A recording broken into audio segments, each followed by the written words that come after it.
Зодия Козирог, здравейте! Добре дошли в моя канал. Започваме с вашето бонус четене за месец октомври 2024 година.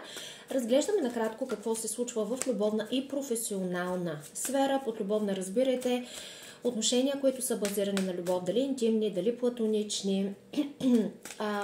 Под професионално всичко, което е свързано с занимание, хоби, работа, учение, организация. Изчетете, моля ви, информацията в описанието под това видео. Тя е полезна за вас. Има отговори на въпроси, които ми задавате. Там е описан и редът, по който правя видеята, кога ги публикувам. Ако искате, изгледайте видеята, свързани с вашите асцендент, Луна, Венера. Възможно е да се откриете в някоя от тях. Ако моята енергия и четения ви харесват, ще се радвам да подкрепите развитието на канала. Можете да го направите като натиснете харесвам, оставите коментар и се абонирате. Благодаря ви, че сте тук. Нека да видим за Зодия Козирог, Слънце, Луна, асцендент, Венера, силни разположения в Козирог. Октомври 2024, любовна сфера. Лична сфера, любовна сфера. Какво се случва за Козирог в личната, любовната сфера?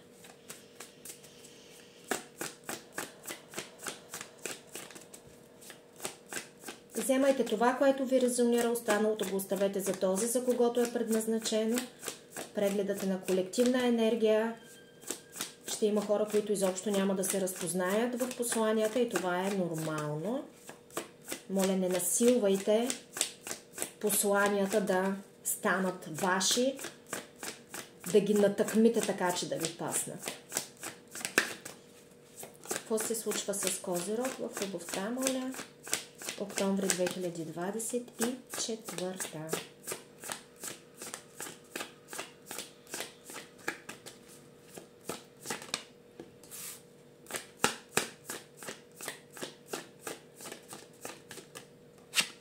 Да. Чак да кажа, да не би да не си говорите с някого.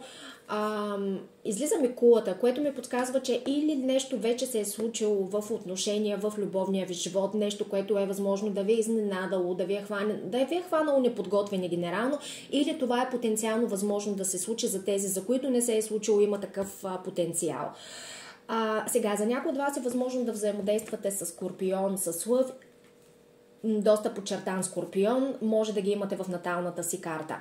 Това, което виждам обаче е, че нещо става ясно. Тоест, има нещо, което излиза наяве, има нещо, което се случва и някак прояснява небето, има нещо, което бива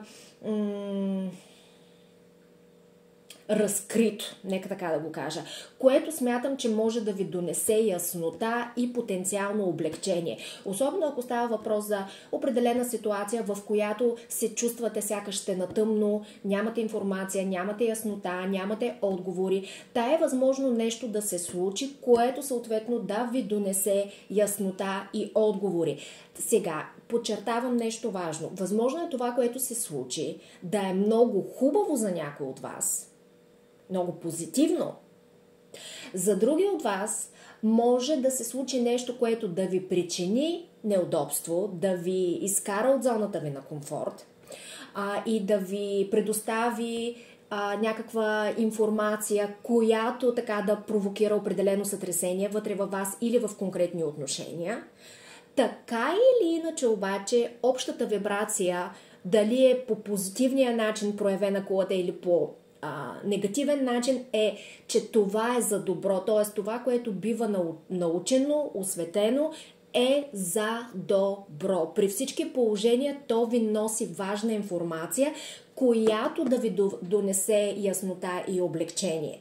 Въпросът е вие как ще реагирате на тази информация, особено ако тя дойде така през негативния аспект на кулата, т.е. по дискомфортен начин и ви провокира и създаде някакви така неприятни усещания във вас. Съветът ми към вас е наистина да бъдете с отворено съзнание и да имате настройката за това, че това, което се случва, е с цел да ви накара да получите яснота, да достигнете до яснота и тази яснота да ви донесе определено облегчение или самото получаване на яснота да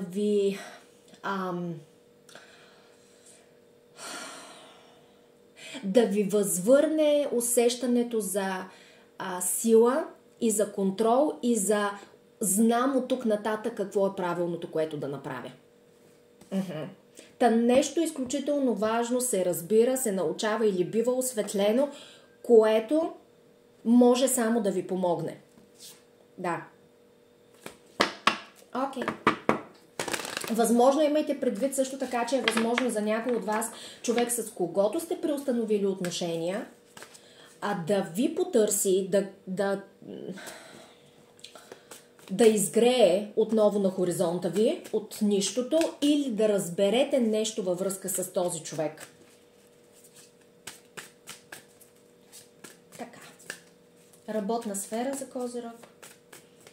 Октомври 2024.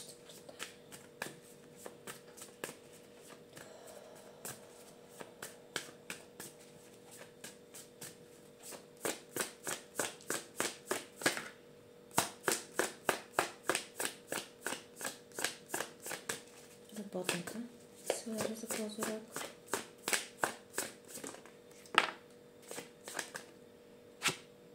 Вижте, много ми харесва въобще енергията и в едната, и в другата сфера. В работната сфера за някой от вас е възможно да има някакво пътуване, което се случва. За някой от вас дори това пътуване може да е свързано с преместване. Премествам се от едно място на друго място.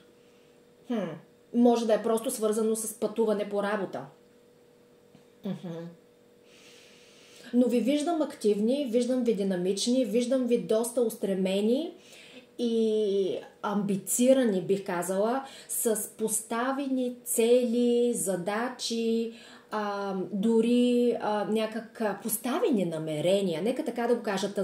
Ако трябва го приемете и като съвет това за някой от вас, ако се движите без цел и посока, това е нещо, което е некоректно. Важно е да имате най-малкото поставено намерение. Ако примерно не знаете къде е точно мястото, до което искате да стигнете, най-малкото знаете как искате да се чувствате. Т.е. трябва да имате поставено и ясно намерение. И с поставянето на това ясно намерение, съответно да предприемете стъпките, в никакъв случай да спите и да лежите и да клатите краката или да се вайкате. Тук става въпрос за екшън, за активност, за действие, за преодоляване на личните страхове, на комплексите, на задръжките, на определени обстоятелства, които се опитват по някакъв начин да ни забавят или да не спрат. Не позволявайте на тези обстоятелства или на личните ви страхове да ви отклонят от постигането на това намерение, от завършването на процеса. Виждам за някой от вас пътуване. За някой от вас вероятно е свързано с пътуване извън граница, вероятно в чужбина, не е задължително, извън граница може да е в съседния град. Или пак казвам някакъв вид преместване. Има нещо голямо за някого тук като послание, което има потенциала да се случи. Виждам го като възможност за разширение и другото, което е някой постига или съответно е устремен и то много бързо в тази посока за постигането на, би казала, доста сериозен успех. Възможно е също така някой от вас да пътува до някъде или някой да пътува към вас, за да получите определени почести. Дали е някаква награда, дали е някаква титла, някакъв сертификат, също така може да е някакъв вид признание. Изключително прекрасна енергия, бих казала. Има нещо много валидиращо ви, което се случва, има потенциала да се случи в работната сфера за вас. Пак ви казвам, в никакъв случай не се предавайте, давайте смело напред, натискайте педала на газта и смятам, че победата просто е ваша. Написано е, че тази победа е ваша. Колесницата със света. Надявам се да съм ви била полезна. Бъдете благословени и до нови срещи!